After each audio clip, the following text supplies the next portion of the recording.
kita coba lihat apakah dari produk Korea itu kita bisa masuk ke Indonesia. Jadi kita kayak syarat-syarat sekarang ini mereka sedang proses apa. Karena kita produk masuk ke Indonesia itu cukup berbeda dengan produk masuk ke Korea. Di Indonesia itu cukup sulit, kasarannya seperti itu. Contoh, sertifikasi halal itu wajib. Sedangkan kalau misalnya walaupun dia sudah punya halal di Korea, tapi kita harus masuk halal yang ada di Indonesia. Nah, itu rata-rata di sini masih belum. Nah, yang kedua, ngomongin retailer yang ada di Indonesia. Kebanyakan rata-rata ingin coba trial dulu, konsumennya seperti apa di Indonesia. Makanya kita coba tesnya, harganya, apakah masuk dengan yang ada di Indonesia.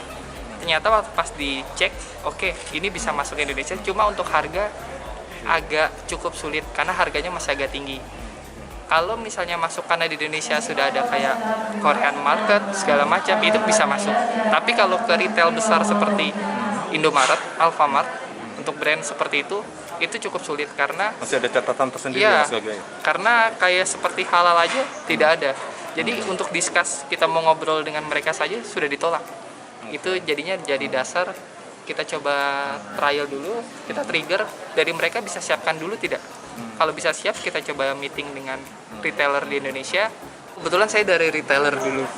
Nah, jadi background saya dari retailer dan sekarang saya masuk di ranah distributor. Nah, dari distributor ini jadi saya sudah tahu apa yang diminta oleh retailer. Jadinya sekarang ini apa yang kita mau beli dari user, kita coba kirim ke end user tadi melalui dari retailer. Nah, dari retailer ini ternyata banyak produk yang belum mismatch ya, masih memang harusnya khususnya untuk di harga, kasarannya di situ sih masih belum bisa masuk. Yang pertama produk Korea masuk ke Indonesia lebih kepada tadi adalah Selain harga ya tadi ya? Iya, selain harga. Yang pertama harga, yang kedua mungkin dia segmen barunya itu yang sekarang bisa masuk adalah karena Indonesia sekarang kan fashionnya udah mengikuti Korea. Apa yang sedang booming di Korea diikuti juga di Indonesia. Nah, itu sebenarnya yang bisa kita grab. Nah, jadi kita coba cari mereka sudah punya brand ambassador atau segala macamnya, marketingnya gimana yang ada di Korea. Nah, itu kita coba kita nanti sampaikan ke retailer. Oh, ini lagi tren loh di Korea. Jadi kita analisa berdasarkan sekarang kita balik market Koreanya apa yang tren. Tesnya kita coba ternyata masuk, nah itu yang kita offering ke retailer.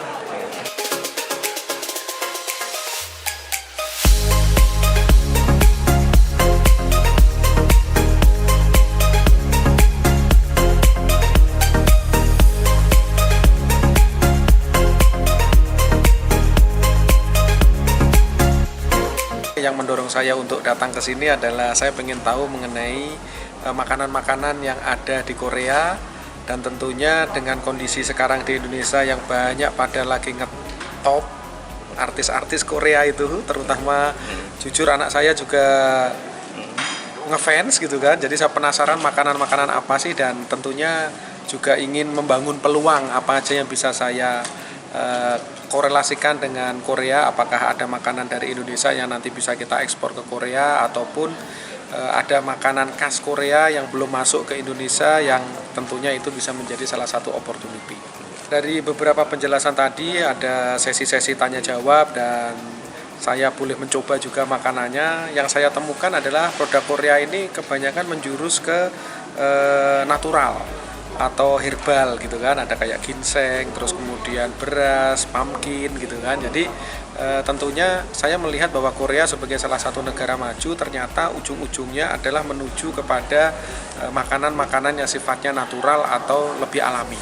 Nah, tentunya kalau untuk makanan dari Korea yang akan kita bawa ke Indonesia pasti akan menjadi salah satu concern, yaitu masalah halal certification-nya. Karena tadi saya lihat yang di sini saya tanya masih beberapa belum memiliki sertifikasi halal. Jadi untuk masuk pasar Indonesia kan pastinya kalau produk-produk dari Korea, Jepang, Eropa itu kan kita sebagai seorang pengusaha kalau menjadi partner atau distributornya pastinya kita ingin mereka memiliki sertifikasi halal. Nah, yang kedua, makanan-makanan mereka secara prinsip sudah dalam kemasan-kemasan. Jadi yang ready to eat dan ready to cook. Nah, itu saya rasa lebih mudah untuk masuk ke pasar Indonesia. Tapi salah satu kendalanya juga adalah masalah Ya sebenarnya bukan masalah rumit-rumit banget sih, masalah bahasa kan, kemasannya, cara memasaknya dan lain-lain itu yang harus menyesuaikan dengan apa yang akan ada di Indonesia.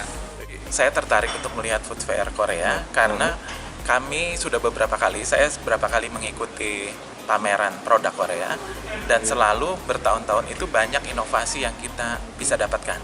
Jadi contoh ya, ada raspberry Korea, ada ginseng merah. Nah, itu sangat membantu bagi kesehatan orang di Indonesia juga gitu. Jadi kita mau belajar juga sama orang Korea seperti apa sih produk unggulan mereka dan mungkin kita bisa adaptasikan untuk di Indonesia sendiri.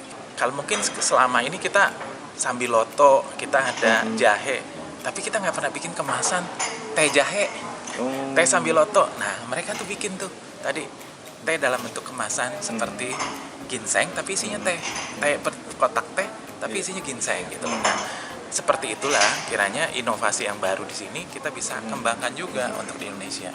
Jadi kita mesti belajar banyak juga dari produk mereka yang inovasi dan juga kemasannya mereka bikin dengan cukup baik. Jadi kalau di sana kan cukup ketat ya. Jadi mereka pasti menjual produk yang sesuai dengan standar Balai POM mereka. Dan biasanya karena produk Korea itu bekerja sama dengan Amerika, biasanya mereka punya standarisasi FDA juga. Nah, itu kita juga mesti perlu belajar juga agar nanti jadi nanti produk kita ketika kita kirim keluar ada standar FDA-nya. Nah, itu mungkin lebih sukses untuk produk kita. Kita belajar dari mereka lah.